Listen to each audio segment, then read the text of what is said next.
இந்த வழியாக சென்றால் வாருங்கள் தந்தையே, வாருங்கள் தாத்தா, அப்படி அமருங்கள். போர் குறித்த விவாதத்தில் ஈடுபட்டிருக்கிறோம். துச்சாதனா அண்ணா, அவர்கள் அருந்துவதற்கு பானத்தை கொடு. சரி மாமா, யாருக்கெல்லாம் அழைப்பு விடுப்பது என்பதை குறித்து முடிவு செய்து விட்டீர்களா? ஆம். துரியோதனா, நான் சொல்வதை கேள். பார்வையற்ற இந்த குருடனுக்கு பார்வை கொடுத்து தன்னை தரிசிக்கச் செய்தான் அந்த கிருஷ்ணன். பூமியை பிளந்து விஸ்வரூப தரிசனத்தை கொடுத்த கிருஷ்ணனின் சக்தியை நீ உணரவில்லையா? அவனை நாம் பூஜிக்க வேண்டாமா? மாயாஜல வித்தை செய்பவனுக்கு பூஜை எதுக்கு? பொற்காசுகளை பரிசாக தந்து விடுவோமே. துச்சாதனா, அண்ணா, போருக்கு ஆயத்தமாக இருக்குமாறு நம்ம அண்டை தேசங்களுக்கு ஓலை ஒன்று அனுப்பு. அப்படியே ஆகட்டும் அண்ணா, உன் உத்தரவுப்படியே செய்கிறேன். துரியோதனா, யுத்தம் வேண்டாம். கிருஷ்ணன் பாண்டவர்கள் பக்கம் இருக்கின்றான். இந்த போர் வேண்டாம். பாண்டவர்களின் ராஜ்யத்தை கொடுத்து விடு. இல்லையேல் உனது அழிவிற்கு கிருஷ்ணன் ஒருவனே போதும். தந்தையே, சற்று அமைதியாக இருங்கள். போர் குறித்த விவாதத்தில் இருக்கிறேன் அல்லவா? நான் பிறகு வந்து உங்களிடம் பேசுகிறேன். திருதராஷ்டிரா, கண்ணனின் மகிமையும் விஸ்வரூபத்தையும் நாம் பார்த்ததை எடுத்து கூறியும் இவர்கள் அதை கேட்காமல் அடம்பிடிக்கிறார்கள் என்றால் நாம் என்ன செய்வது? விதி வலியது. நண்பா, உன் தாத்தா கிருஷ்ணர் ராமர் என்று ஏதேதோ சொல்லிக் கொண்டிருக்கிறார். என்னவென்றுதான் கேளேன். தாத்தா, தாங்கள் அத்தினாபுரத்தின் காவலர். கிருஷ்ணனோ ராமனோ யாரை வேண்டுமானாலும் பணியில் அமர்த்திக் கொள்ளுங்கள். நான் சொல்வது சரிதானே கர்ணா? நீ சொன்னால் சரியாகத்தான் இருக்கும். அடிவை தேடுபவனின் புத்திதான் முதலில் நாசமாகும். அது இந்த அறிவிலிகளின் விஷயத்தில் சரியாகத்தான் இருக்கிறது. திருதராஷ்டிரா, அறியாமை என்னும் இருளில் சிக்கிக் கிடக்கிறார்கள் இந்த மூடர்கள். இவர்களை காக்க அந்த இறைவனால் கூட முடியாது. கர்ணா, நாளையே நம்ம ஆயுத கிடங்கை சென்று பார்க்க வேண்டும். ஆயுதங்களை சரி செய்து ஆவணம் செய்ய வேண்டும். துரியோதனா, சொன்னால் கேள். இந்த யுத்தம் அத்தினாபுரத்தையே நிர்மூலமாக்கிவிடும். தந்தையே, போர் என்றால் ஆயுதங்களை சரி செய்ய வேண்டும் அல்லவா? புதிய ஆயுதங்களை சரி செய்வது உனது பொறுப்பு. என்ன கர்ணா? என்ன கேள்வி நண்பா, இது எனக்கு கிடைத்த பேரு. எப்போது போர் மூளும் என்றல்லவா நான் காத்துக் கொண்டிருக்கிறேன். போர் பணி செய்ய கசக்குமா என்ன? கர்ணா, நண்பனுக்கு அழகு இடித்துரைத்தல். உன் சுய விருப்பத்திற்காக போர் செய்ய தூண்டாதே. தந்தையே, தாங்கள் ஏதோ மனவேதனையில் இருக்கிறீர்கள் போல இருக்கிறோம். நீங்கள் சென்று ஓய்விடுங்கள். நான் பிறகு வந்து உங்களை சந்திக்கிறேன். முக்கியமான பணியில் இருக்கிறேன் அல்லவா? பிதாமகரே, தாங்கள் அத்தினாபுரத்தின் காவலர் மட்டும் கிடையாது. தந்தையை காப்பதும் உமது கடமையை. அழைத்துச் செல்லுங்கள். என் பொறுப்புகளை பற்றி நீ பேசி நான் அறிந்து கொள்ள வேண்டியது இல்லை. உன் எண்ணம் போல்தான் உன் செயல் இருக்கும். அந்த செயலுக்கான பலனை நீ நிச்சயம் அறுவடை செய்வாய். திருதராஷ்டிரா, நீ உரமிட்டு வளர்த்த விஷவித்து இன்று விருட்சமாகி நிற்கிறது. அது வேரோடு சாயும். அதை காண உனக்கு கண்ணில்லையே என்று மகிழ்ந்து கொள். உன் மனைவிக்கு எப்படி கண்ணிருந்தும் கண்ணில்லையோ அதே போல் உன் மகனுக்கு செவியிருந்தும் செவியில்லை. பட்டுத்தான் தெரிய வேண்டும் என்றிருந்தால் அவன் போக்கில் விட்டுத்தான் அதை பார்க்க வேண்டும்.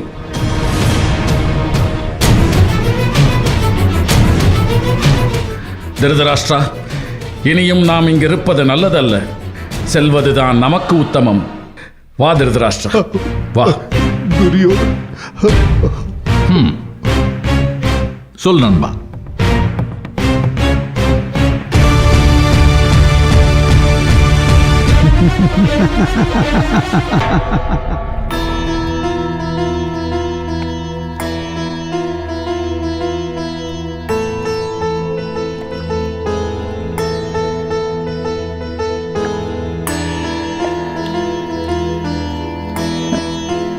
கிருஷ்ணா,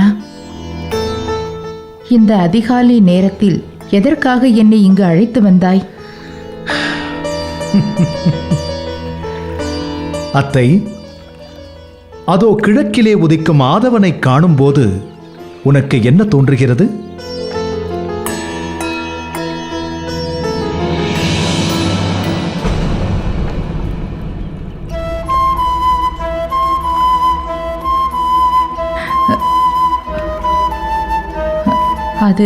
அது ஒன்றும் தோன்றவில்லை கிருஷ்ணா. அத்தை, என்னிடம் மறைக்க நினைக்காதே, எனக்கு எல்லாம் தெரியும். கிருஷ்ணா,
ஐயோ, ஆதவனின் அருளால் நான் பெற்ற பிள்ளையை ஆற்றிலே மிதக்க விட்ட பாவி நான்.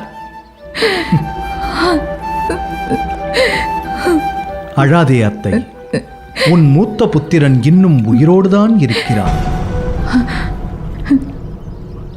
கிருஷ்ணா, ஆம், இன்று யார் உன் புத்திரர்களின் சத்ருவோ, யார் அர்ஜுனனை யுத்தகளத்தில் கொல்வேன் என்று சபதம் பூண்டுள்ளானோ அவன்தான் தேரோட்டியின் மகன் கர்ணன், உன் புத்திரன்.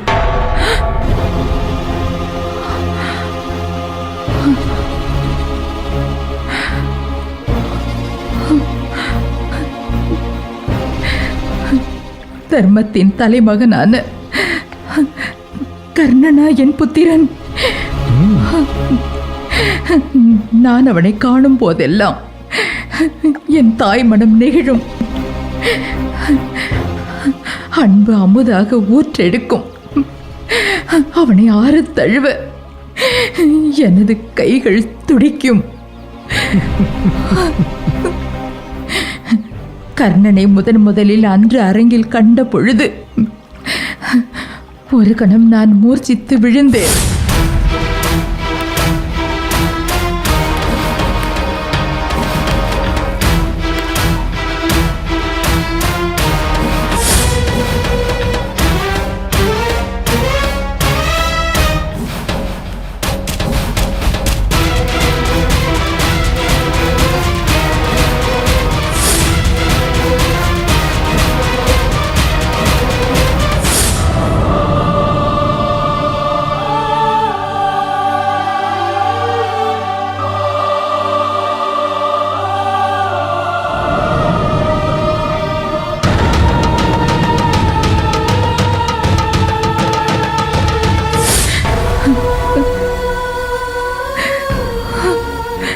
அதன் காரணம் இப்பொழுதுதான் எனக்கு புரிகிறது. எனக்கு என் மகன் கிடைத்து விட்டான். எனக்கு என் மகன் கிடைத்து விட்டான். அத்தை, உன் மூத்த புத்திரன் கிடைத்து விட்டான் என்று மகிழாதே. அவன் கையில் இருக்கும் நாகாஸ்திரம்தான் உன் இளைய புத்திரன் அர்ஜுனனின் உயிரை குடிக்கப் போகிறது. ஐயோ கிருஷ்ணா, நீ என்ன கூறுகிறாய்? ஆம், நான் சொன்னது சத்தியமான உண்மை. இல்லை, அது நடக்காது. இப்போதே நான் கர்ணனிடம் செல்கிறேன். அவனிடம் நீதான் என் மகன் என்று கூறி அவனை பாண்டவர்கள் பக்கம் அழைத்து வருகிறேன். கர்ணன் என் புத்திரன் என்பது சத்தியமானால் அவன் நிச்சயம் தாய் சொல்லி தட்ட மாட்டான். அவனை நம் பக்கம் அழைத்து வந்து விட்டால் எதிரிகளின் கொட்டம் தானாகவே அடங்கிவிடும். அப்படியே செய். அது ஒன்றுதான் உன் புத்திரர்கள் இந்த யுத்தத்தில் வெற்றி பெற வழி.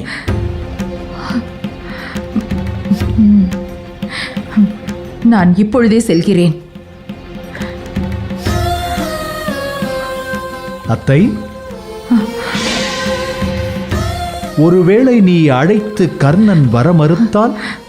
இல்லை, கர்ணனால் என் சொல்லை மீற முடியாது. அத்தை, கர்ணனை பெற்றதை தவிர ஒரு தாயாக ஒருவேளை பால் கூட நீ அவனுக்கு ஊட்டியதில்லை. அப்படி இருக்க அவன் உன் சொல்லை மறுக்க மாட்டான் என்று எந்த நம்பிக்கையில் கூறுகிறான்? கிருஷ்ணா, என்னை கொல்லாமல் கொல்லாதே. உன்னை புண்படுத்தும் நோக்கம் எனக்கில்லை. நான் கூறியதில் உண்மை உண்டா இல்லையா?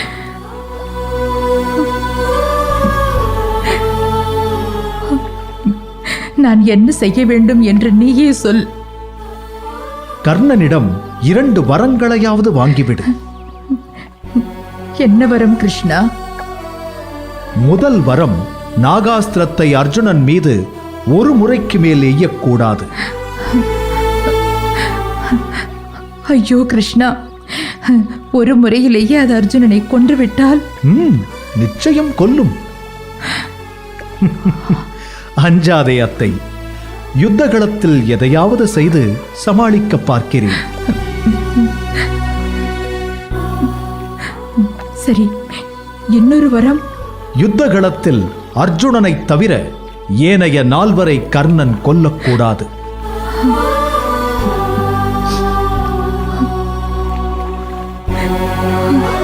சரி, அப்படியே வரம் வாங்கி வருகிறேன்.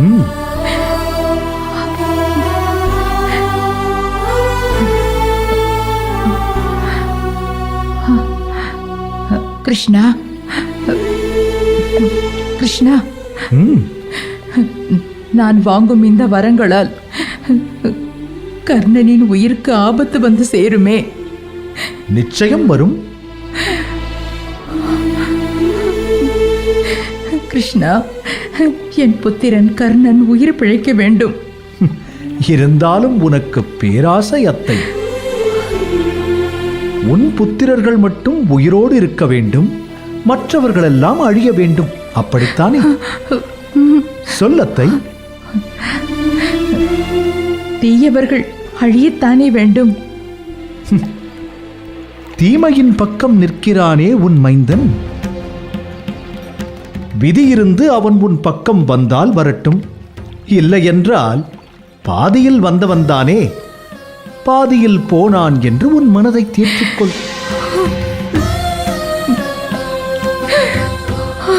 தீமைகள் அழியும் போது அதிலிருந்து ஒன்றை மட்டும் விலக்க முடியாது.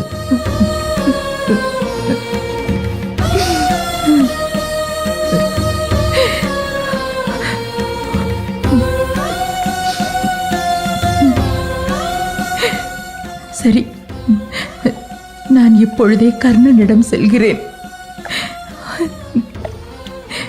நீ கேட்ட வரத்தை நான் வாங்கி வருகிறேன்.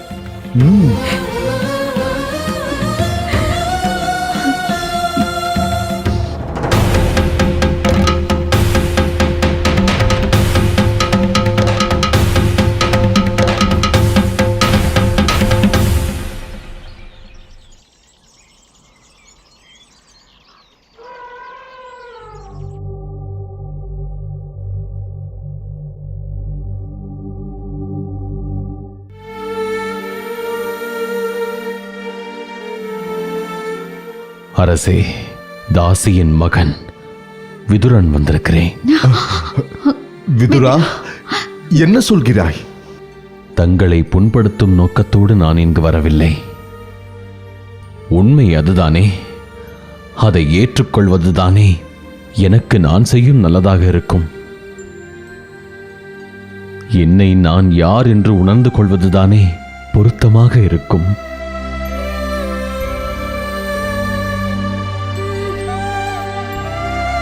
விதுரா, யார் என்ன சொன்னாலும் நீதான் என் பிரியத்திற்குரிய தம்பி.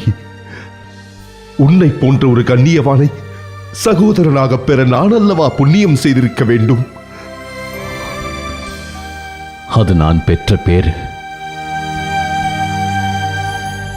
அண்ணா, அண்ணி, தங்கள் இருவரிடமும் மன்னிப்பு கோரவே நான் இங்கு வந்தேன். மன்னிப்பா?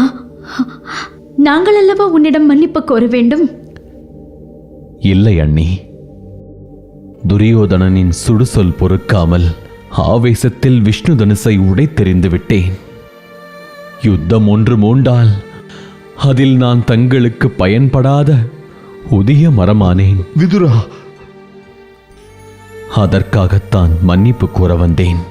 இல்லை விதுரா, காந்தாரி கூறியது போல் நாங்கள் தான் உன்னிடம் மன்னிப்பு கேட்க வேண்டும். இப்படி ஒரு மூர்க்கனை பெற்றதற்காக உன்னிடம் மட்டுமல்ல, இந்த உலகத்தாரிடமே மன்னிப்பு கேட்க வேண்டும். தாயை பழித்தால் எவர்தான் பொறுப்பார்?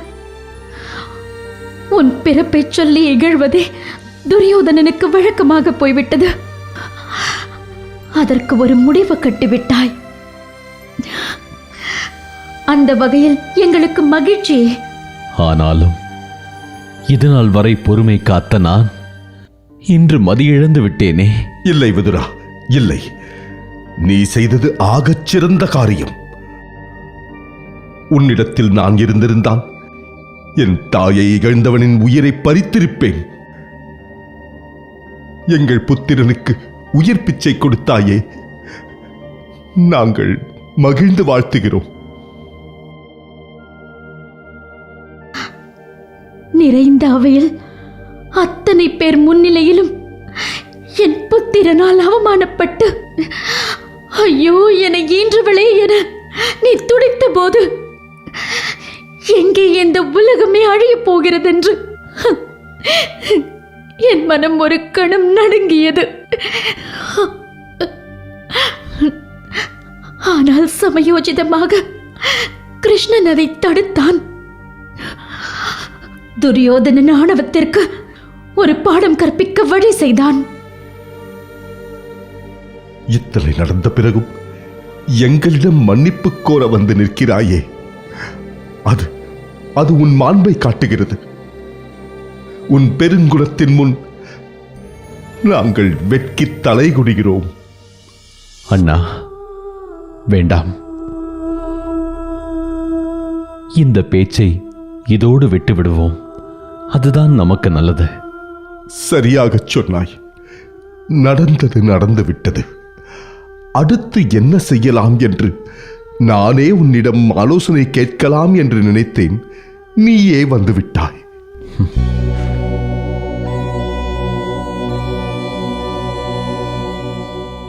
அண்ணா, இனி செய்வதற்கு ஒன்றுமில்லை. எல்லாம் கைமீறி போய்விட்டது. நடப்பதை வெறும் பார்வையாளனாக இருந்து வேடிக்கை பார்ப்பதை தவிர வேறு வழியில்லை. விதுரா, என்ன சொல்கிறாய்? நான் கூறுவது கசப்பாக இருந்தாலும் அதுதான் உண்மை. மனதை திடப்படுத்திக் கொள்ளுங்கள். எது நடந்தாலும் அதை அப்படியே ஏற்றுக்கொள்ள மனதை பழக்குங்கள். நான் வருகிறேன். விதுரா, விதுரா, விதுரா, அரசே, என்ன இது?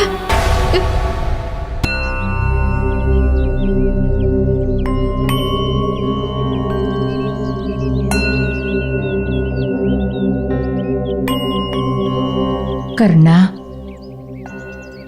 தாயே, உன்னோடு நான் தனித்திருந்து உரையாட விரும்புகிறேன். தாயே, என் தவத்தின் பலன் கிடைத்து விட்டது. வாழ்நாளில் இப்படி ஒரு பாக்கியம் கிட்டும் என்று இதுநாள் வரை நான் நினைத்ததில்லை. வணங்குகிறேன் தாயே. வாருங்கள்.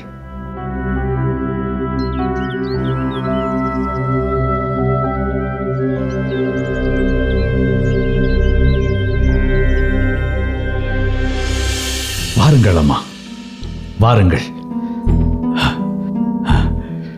தங்களின் பொற்பாதங்கள் இந்த குடிலில் பட நான் எந்த பிறவியில் என்ன தவம் செய்தேனோ தெரியவில்லை அம்மா. அம்மா, அமருங்கள், அமருங்கள் அம்மா.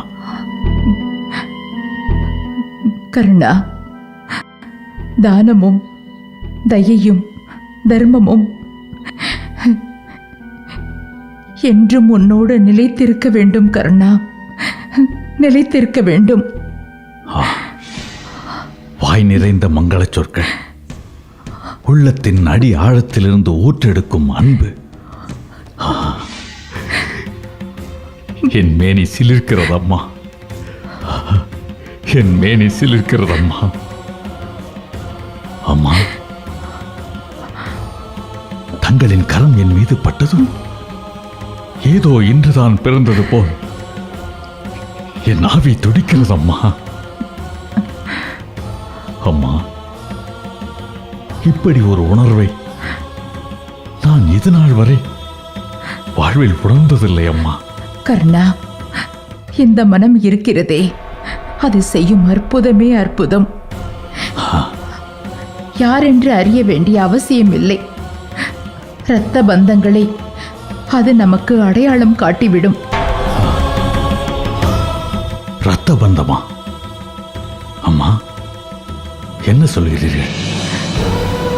உங்களுக்கும் எனக்கும் எந்த இரத்த சம்பந்தமும் இல்லையே. ஆனால் நீங்கள் என் மீது அன்பை வாரி பொழிகிறீர்கள். என் மேனியை தொடுகிறீர்கள். என் மேனியெல்லாம் சிலிர்க்கிறது. இந்த அற்புதத்தை நான் என்னவென்று சொல்வது? அனாதையாக கிடந்த எனக்கு இப்படி ஒரு உன்னதமான உணர்வை கொடுத்தீர்களே, நன்றி அம்மா,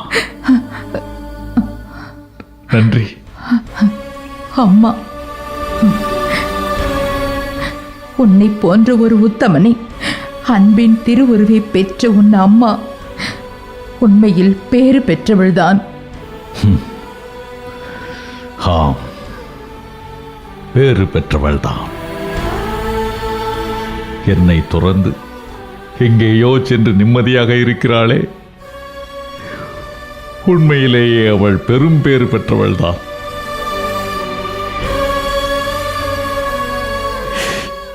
தாயே, சில சமயம் என்னை பெற்றவள் எந்த சூழ்நிலையில் என்னை விட்டு பிரிந்தாள் என்று எண்ணும்போது அவளை நினைத்து பரிதாபமாக இருக்கும். ஆனால் என்னை இந்த ஊரார் சூதபுத்திரன் சூதபுத்திரன் என்று அவமானப்படுத்தும் போது எனது ரத்தம் கொதிக்கிறது.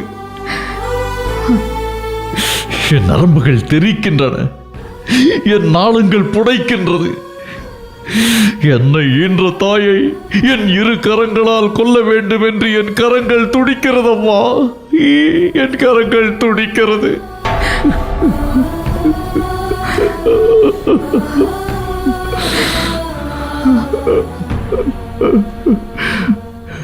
உண்மைதான். உன் கையால் மடிய உன் தாய் கொடுத்து வைத்திருக்க வேண்டும். அந்த பாவியை உன் கரத்தால் இப்பொழுதே கொன்றுவிடு. கொன்றுவிடு கர்ணா, கொன்றுவிடு. நான் தானடா அந்த தாய். இல்லை அம்மா, இல்லை. என் தாய் மீது நான் கொண்டுள்ள கோபத்தை குறைக்க நூதன வழி இல்லையா? என் மீதுதான் உங்களுக்கு எத்தனை அன்பு. ஐயோ, நான் உனக்கு எப்படி சொல்லி புரிய வைப்பேன்? நீதானடா நான் பெற்ற செல்வம். உன்னை ஈன்றபடி இந்த குந்தி தேவிதான். அப்படி ஒரு பேறு பெற்றவனா இந்த கர்ணன்? வீர திருக்குமாரர்களை பெற்ற குந்தி தேவிக்கு மகனாக பிறக்கும் பாக்கியம் பெற்றவனா இந்த கர்ணன்? இல்லை அம்மா, இல்லை. என்னை தேற்றுவதாக எண்ணி வீணாக என்னை ஏமாற்றாதீர்கள். என்னை பெற்றெடுத்தவள் இதோ.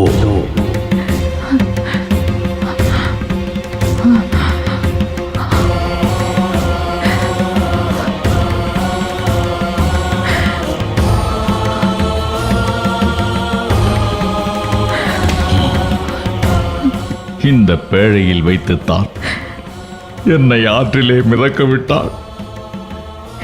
இந்த பேழையில் வைத்துத்தான் என்னை ஆற்றிலே மிதக்க விட்டாள்.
ஐயோ,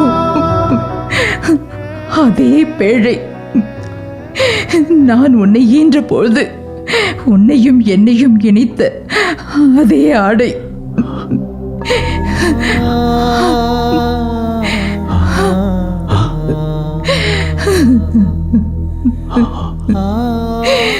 அம்மா,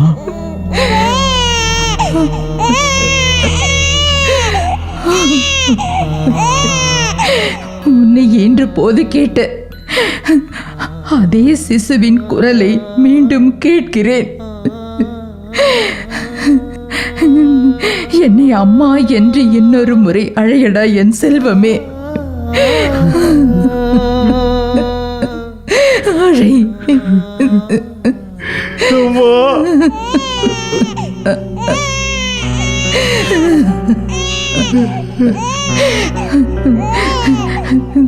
நிறுத்தாதே. என் உயிர் மூச்சு நிற்கும் வரை என்னை அம்மா அம்மா என்று அழைத்துக் கொண்டே இரு.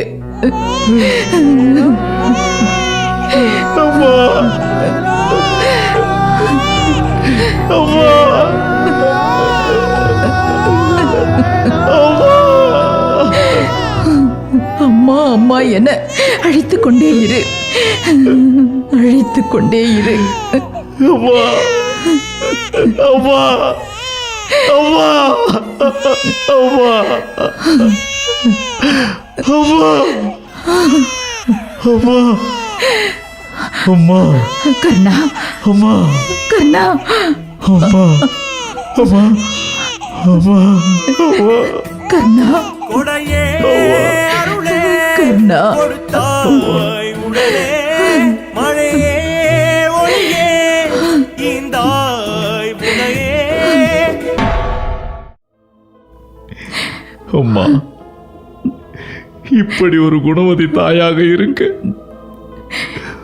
உங்களை நினைத்து நினைத்து துடித்து துடித்து அழாத நாளில்லை தாயே. உங்களை தேடி நான் நடத்திய சோதனைகள் தான் எத்தனை. அம்மா, இதோ இதோ இந்த ஆடையை எடுத்துக்கொண்டு ஒவ்வொரு வீடாக சென்று ஒவ்வொரு தாயிடமும் நீதா என் தாயா, நீதா என் தாயா என்று கதறி இருக்கிறேன். அம்மா, இந்த ஆடையின் சக்தியே சக்தி. இதை போர்த்திய ஒவ்வொரு பெண்களும் மேனி காந்த ஓடி இருக்கிறார்கள். அம்மா, எங்கெல்லாமோ தேடி திரிந்தேன். என் அருகில் இருந்தேன். என்னை தவிக்க விட்டு விட்டீர்களே அம்மா, என்னை தவிக்க விட்டு விட்டீர்களே. என்னை மன்னித்து விடு கர்ணா, என்னை மன்னித்து விடு. நான் செய்த பாவத்திற்கு பிராயச்சித்தம் தேட விரும்புகிறேன். வா, என்னோடு வந்து விடு. நான் இல்லாத காரணத்தினால் நீ தவறான சேர்க்கைக்கு ஆளானாய். வா வா, உன் தம்பிகள் 5 இருக்கிறார்கள், அவர்களோடு வந்து விடு. நீதானே மூத்தவன், உனக்குத்தான் எல்லா உரிமையும். நீயே அத்தினாபுரத்தின் அரசனாகலாம். அம்மா, தாங்கள் கூறுவது தங்களுக்கே நியாயமாக இருக்கிறதா அம்மா? சொல்லுங்கள்.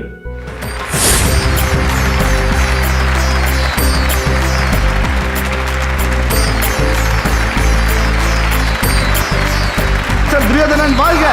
இளவரசர் துரியோதனன் வாழ்க! இளவரசர் துரியோதனன் வாழ்க!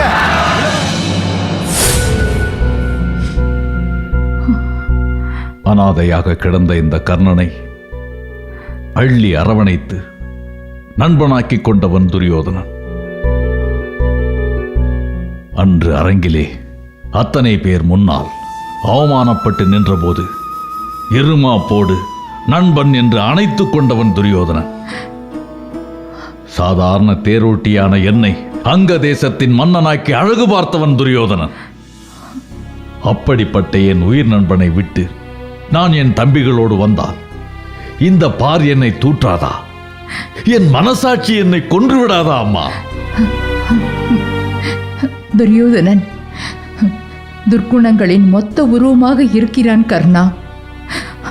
அவனுடைய தயவு உனக்கு வேண்டாம். உன் தம்பிகளோடு நீ வந்து சேர்ந்து விடு. அம்மா, துரியோதனன் யாருக்கு எப்படியோ என்னை பொறுத்தவரை அவன் மனித தெய்வம். செய்நன்றி கொன்ற பாவத்திற்கு என்னை ஆளாக்காதீர்கள். இல்லை கர்ணா, துரியோதனனின் சேர்க்கை உன்னை அழித்து விடும். என் செல்வமே, அவனை நீ முழுமையாக அறிய மாட்டாயடா. இல்லை அம்மா, துரியோதனனை நான் நன்கு அறிவேன். அவனது நற்குணங்களை இந்த உலகம் அறியாது. அவனை பற்றி நான் சொல்கிறேன், கேளுங்கள். ஒரு மனிதனுக்கு அவன் பிறந்த குலம் எத்தனை முக்கியம் என்பதை அன்றுதான் நான் புரிந்து கொண்டேன். குருவே, எனக்கு பிரம்மாஸ்திரம் உட்பட தனுர்வித்தையை போதிப்பீர்களா?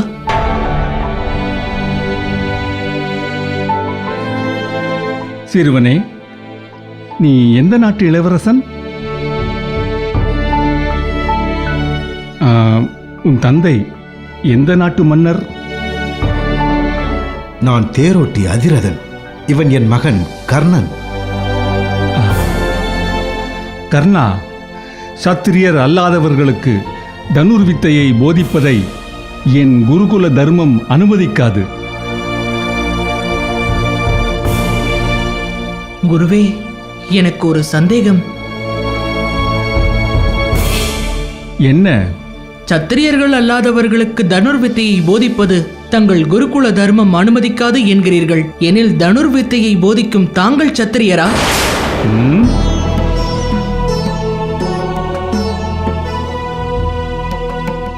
இல்லை, தங்களிடம் குருகுலம் பயிலும் தங்கள் மைந்தன் அஸ்வத்தமன் சத்திரியனா? தாங்கள் சத்திரியர் இல்லை என்பதை நான் அறிவேன். எனில் தாங்கள் கொள்கையில் உள்ள முரண்பாட்டை நீங்கள் அறியவில்லையா? நான் உனக்கு எந்த விளக்கமும் கொடுக்க வேண்டிய அவசியம் ஏதும் இல்லை. நீ செல்லலாம். குருவே, என்னை சீடனாக ஏற்றுக்கொள்ளுங்கள். முடியாது, ஒரு காலம் முடியாது. ஒரு தேரோட்டியின் மகனை என்னால் சீடனாக ஏற்றுக்கொள்ள முடியாது. இங்கிருந்து சென்றுவிடு. அம்மா, ஒரு மனிதனுக்கு அவன் பிறந்த குலம் எத்தனை முக்கியம் என்பதை அன்றுதான் நான் உணர்ந்தேன். துரோணாச்சாரியார் என்னை நிராகரித்த அன்றுதான் பிறப்பால் நான் முதன்முறையாக அவமானப்பட்டேன். அன்று நான் பட்ட வேதனைக்கு அளவே இல்லை. அன்று முதல் தேரோட்டியின் மகன் என்ற இடிச்சொல் என்னை துரத்திக் கொண்டே இருந்தது. அப்போதுதான் நான் சபதம் எடுத்தேன். எந்த துரோணாச்சாரியார் என்னை தேரோட்டியின் மகன் என்று நிராகரித்தாரோ அவர் முன்னால் என் வீரத்தை மெய்ப்பிக்க வேண்டும் என்று. துரோணாச்சாரியாரின் பிரதான சீடனான அர்ஜுனனை நான் வில்வித்தையில் வெல்ல வேண்டும் என்று. துரோணாச்சாரியாரின் பிரதான சீடனான அர்ஜுனனை நான் வில்வித்தையில் வீழ்த்த வேண்டும் என்று அன்று முதல் வில்லோடும் அம்போடும் நான் கடும் பயிற்சியில் இறங்கினேன். அப்போதுதான் வில்வித்தையில் தேர்ச்சி பெற்ற ஜாம்பவானை சந்தித்தேன். அவர் எனக்கு தனுர்வித்தையை முறைப்படி போதித்தார். அர்ஜுனனுக்கு நிகராக நானும் தனுர்வித்தையை கற்றுத் தேர்ந்தேன். அத்தினாபுரத்தில் அன்று பாண்டவர்களுக்கும் கௌரவர்களுக்கும் வில்வித்தை அரங்கேற்றும் விழா நடந்து கொண்டிருந்தது. அந்த விழாவிற்கு அழையா விருந்தாளியாக நானும் வந்திருந்தேன். அர்ஜுனனுக்கு நிகராக வில் வித்தைகளை செய்து காட்டி அரங்கத்தையே ஆச்சரியத்தில் ஆழ்த்தினேன். ஆனாலும் என் பிறப்பறியா இருள் என்னை துரத்தியது. கிருபாச்சாரியார் என்னை சூதபுத்திரன் என்று நிராகரித்து விட்டார். அப்போது என் தம்பிகளான பாண்டவர்களும் என்னை பார்த்து எள்ளி நகையாடினார்கள். அந்த அரங்கத்தில் நீங்களும் தான் இருந்தீர்கள். செய்வதறியாது துடிதுடித்து நின்று போயிருந்த என்னை அள்ளி அணைத்து ஆறத் தழுவி எனக்கு ஆறுதல் சொன்னவன் என் நண்பன் துரியோதனன் தான். சூதபுத்திரனான என்னை அங்க தேசத்தின் மன்னனாக்கி அழகு பார்த்தவன் என் நண்பன் துரியோதனன்.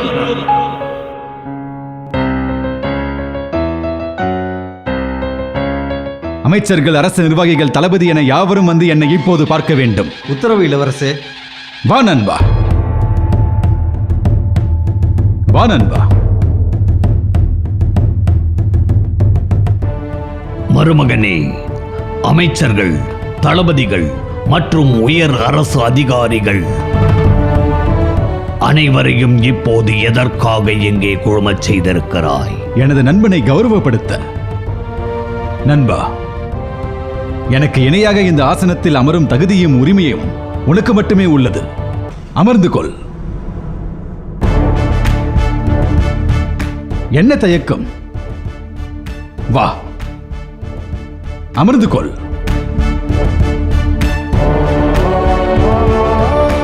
அமைச்சர்களே, அரசு நிர்வாகிகளே, தளபதிகளே, அனைவரும் கேட்டுக்கொள்ளுங்கள்.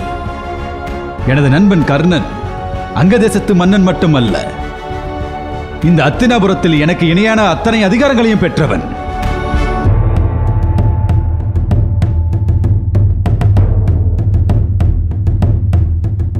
அது மட்டுமல்ல, நீங்கள் அனைவரும் இந்த அத்தினாபுரத்தின் இளவரசனான எனக்கு என்ன மரியாதை, கௌரவம், அந்தஸ்து தருவீர்களோ அதே மரியாதை, அந்தஸ்து, கௌரவம் எனது நண்பனுக்கும் தர வேண்டும்.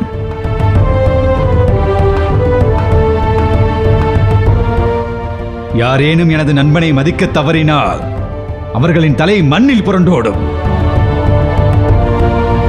என்ன மாமா? மருமகனே, இதை நீ சொல்லித்தான் நான் தெரிந்து கொள்ள வேண்டுமா? உன் நலன் எனக்கு பெரிதல்லவா? இன்று முதல் கர்ணனும் உன்னை போல் எனக்கு ஒரு மருமகனே. அவனுக்கு இந்த அரண்மனையில் யாதொரு குறையும் வராமல் கவனித்துக் கொள்வது என் பொறுப்பு. போதுமா? கர்ணா, இன்று முதல் நான் வேறு, நீ வேறு அல்ல. இந்த அத்தினாபுர அரண்மனையில் எனக்கு என்ன உரிமை இருக்கிறதோ அதே உரிமை உனக்கும் இருக்கிறது. நீ ஆள்வது அங்கதேசமாக இருந்தாலும் என்னோடு இந்த அரண்மனையில் தான் வசிக்கப் போகிறாய். நீங்கள் அனைவரும் செல்லலாம்.